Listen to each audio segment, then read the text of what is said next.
What's up, everybody? I hope you're doing well. Today, I thought it would be fun, interesting to talk about some myths about good therapy. And by good therapy, I just mean when therapy is working properly and correctly in the ideal sense. It doesn't help that most fictional portrayals of therapists in the media are quite inaccurate and most often make us look pretty bad. So thanks for adding to the stigma of mental health care fictional media. But on that note, let's debunk some myths about what good therapy looks like in this video. Myth number one, the therapist does most of the work. Now, on the one hand, I can totally empathize. Like, this sounds so idyllic to have your therapist kind of do the work for you. For example, if you hired a plumber to fix your broken sink, you would not want the plumber to say, hey, come under this sink with me, take a look here. I want you to go ahead and tighten this loose screw or whatever. You're like, no, I'm paying the plumber, you fix my sink, thank you very much. I do not want to get my head under that sink. That's why you're here. Unfortunately, therapy does not tend to work like this at all. From my perspective, that's largely because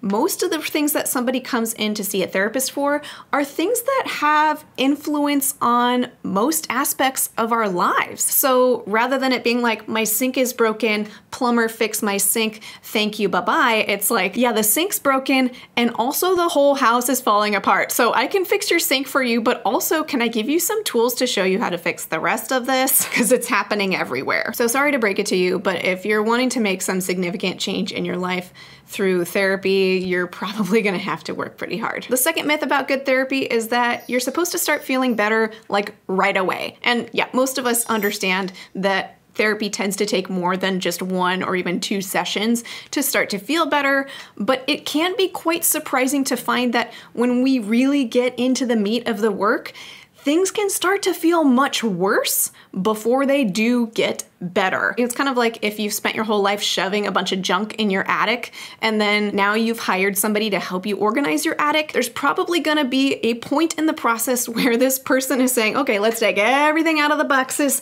and see what we're dealing with here so that we can then file it all away. And it's gonna feel worse for a while because you've been shoving this stuff in your attic for forever and now you're taking a look at all of it and you're surrounded by the mess. Generally speaking, I think for a lot of folks there is a hopefulness that comes in to say, even though the mess is here, I'm so glad you're here, Marie, because you're helping me clean it up, but it still doesn't feel good to be sitting in the mess. The third myth about good therapy is that you spend most of the session just talking about your feelings. Now, this myth is a bit nuanced because in some cases, it is going to make sense for some folks to practice talking about their feelings, particularly if historically you've fallen into a pattern of avoiding your feelings, repressing them, things like that. Then the therapy work is going to look a lot like identifying and naming those feelings and feeling them. But for some folks, maybe you're on quite the opposite side of things where you're really good at identifying and naming your feelings, but you keep getting stuck in them. It's not unusual for me to spend only a little bit of time with my clients focusing on their feelings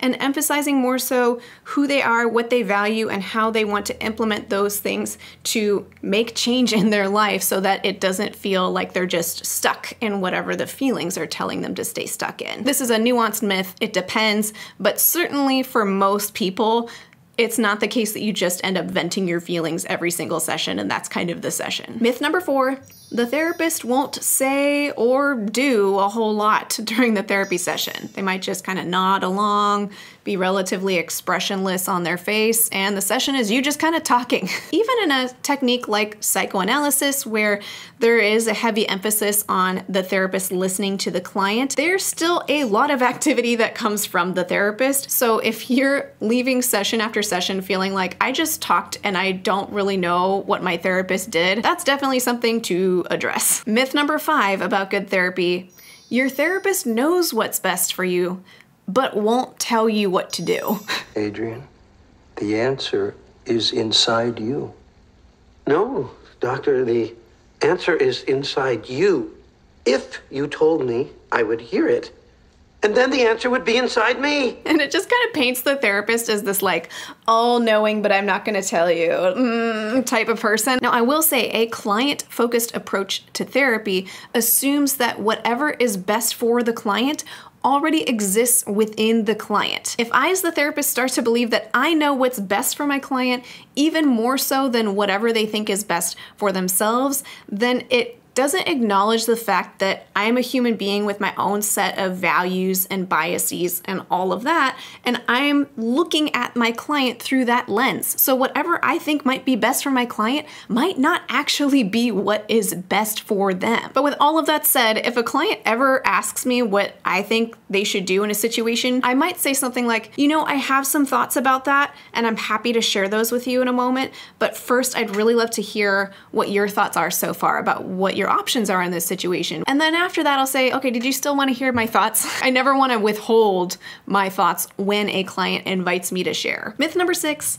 Therapists kind of have all their stuff together. Now, this is a particularly messy myth because there's kind of two primary directions this could take. If on the one hand, you buy into it and believe you have all your stuff together, it creates a breeding ground for self-deceit. When we slip up or when our biases come through or if we make a major mistake, there's not enough space for us to see it. If we get called out on it, we become defensive because I have my stuff together, so it's your problem. If we're on the other side of the pendulum swing where we're bought into believing that we're supposed to have our stuff together, but we don't, then it fosters a breeding ground for shame. I'm an imposter. I'm not a good enough therapist. I'm supposed to have all my stuff together. Look at those people who seem like they do, and I don't, so I'm kind of showing up inadequately for my clients. Instead, I'd like to make the argument that therapists are human. We are just as capable of mistakes and all other not ideal things as everyone else. And so if we can acknowledge and accept that, then we can take ourselves off this pedestal and realize I'm capable of mistakes. So let me focus on attempting to be self-aware. I'm not sure. Is the way that I handled that proper, or did some of my biases come through there? Let me check in with some other folks and get some help. Let's support each other in our humanity, in our imperfections. I could just rant about this forever, so I'll leave it there. Basically, therapists don't have their stuff together because nobody does. And myth number 7, therapists are emotionally detached from their clients. We know so clearly from research showing time and again that one of the most valuable predictors to how effective therapy treatment is how much a client feels like their therapist genuinely cares for them. The best way to achieve that is as a therapist to genuinely care for your clients. So in my experience, at least in my circles of people I interact with, we're not detached from our clients at all. Like, we're invested in our clients doing well. We're invested in our clients as a human. We care. Like, if somebody says something not nice to me in the therapy session, it hurts my feelings. That's a byproduct of us forming a genuine bond together. Now, this is certainly not a comprehensive list of every single myth about therapy. There are so many, but these are some of the ones that I hear coming up most frequently. So hopefully you found this video helpful, particularly if you've kind of bought into some of these myths. Fictional media perpetuates most of these myths, so somebody do something about that. And I'd love to hear in the comments below if you would add any myths to this list that you've seen popping up in the context you're in. And before we close, I'd like to thank TherapyNotes.com for sponsoring this video. TherapyNotes helps with scheduling, notes, and billing. They have a HIPAA-secure telehealth platform included for all users. If you'd like to check out TherapyNotes, you can get 2 months to try it for free with no commitment just by clicking the link in the description of this video. Well, thanks for joining me in this video. I had fun putting this together, and until next time, from one therapist to another, I wish you well.